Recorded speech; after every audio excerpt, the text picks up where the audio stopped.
আমন্ত্রণ news 24 sports লাইটে আপনাদের সাথে আছি আমি শাহরিয়ার বাবু।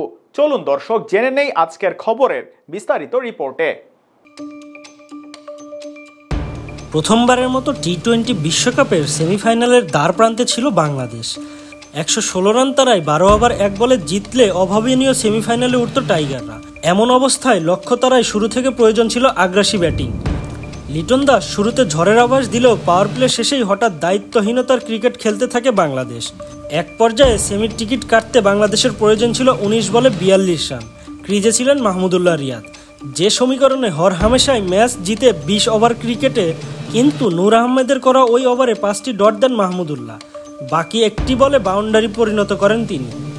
মূলত এই ওভারেই শেষ হয়ে যায় বাংলাদেশের বিশ্বকাপ যাত্রা। মাহমুদুল্লাহ যেভাবে নূরের বল ডিফেন্স করতেছিল তা একদমই দৃষ্টিকটু। রিয়াদের ব্যাটিং অ্যাপ্রোচ দেখে যে কেউই মনে করবে তার মধ্যে জয়ের কোনো তাড়নাই ছিল না। বিশ্বের সেরা স্পিনাররা একসঙ্গে বল করলেও সেই মুহূর্তে বিশ্বের কোনো ব্যাটার বোধহয় 5 বলে ডট দেবেন না। অথচ বাংলাদেশ দলের সেরা ফিনিশার যাকে বলা হয়, সেই মাহমুদুল্লাহ রিয়াদ 5 বলে রান নিতে পারলেন না প্রতিপক্ষ নবীন এক স্পিনারের বলে। কারণ টাইগারদের ভাবনায় তখন সেমিফাইনাল নেই, টাইগাররা ভেবেছেন কোনো মতো জিততে পারলেই হলো। পরের ওভারে রশিদ খানের বলেও বাংলাদেশের ব্যাটাররা খেলেছেন রয়েস হয়ে। সেই ওভারের পঞ্চম বলে মাহমুদুল্লাহ আউট হন 9 বলে 6 রান করে। মাহমুদুল্লাহর এমন ইনিংসেই মূলত শেষ হয়ে যায় সেমিফাইনালের স্বপ্ন। সেই ওভারের শেষ বলে আউট হন রিশাদ হোসেনও। সেমিফাইনালের স্বপ্ন একসময় বেশ বাস্তব ছিল বাংলাদেশের, সেটা হয়নি। শেষ পর্যন্ত আফগানিস্তানের কাছে হেরেই বসেছে নাজমুল হোসেন শান্তর দল। সুপার 8-এ জয়শূন্য থেকেই তাই দেশে ফিরতে হচ্ছে টাইগারদের। বাংলাদেশের হারে বিদায় নিতে হয়েছে অস্ট্রেলিয়াকেও, তাতে করে সেমিফাইনালে আফগানিস্তান জন্ম দিয়েছে নতুন এক রূপকথার গল্প। এদিকে বাংলাদেশ দলের সাবেক অধিনায়ক এবং এইচপি দলের ব্যাটিং কোচ রাজিন সালার মতে 6 ওভার পরেও চেষ্টা করেছে টাইগাররা।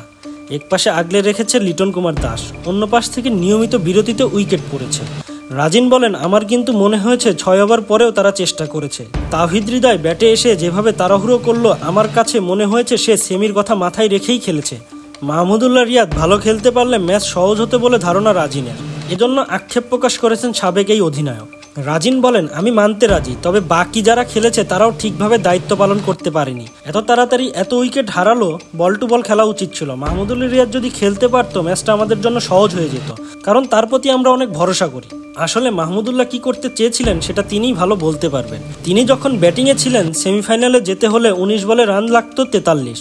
বোলিংয়ে এলেন আফগান স্পিনার নূর আহমেদ। তরুণ এই স্পিনারের বিপক্ষে অভিজ্ঞ মাহমুদুল্লাহ খেললেন 5টি ডট বল, একটি বাউন্ডারি পান ওভারের তৃতীয় বলে। 19 বলে 43 রানের সমীকরণ হয়ে যায় 13 বলে 39 রানের। মাহমুদুল্লাহর এমন কৌশলে ধারাভাষ্যকারদেরও বিস্ময় প্রকাশ করতে দেখা গিয়েছে।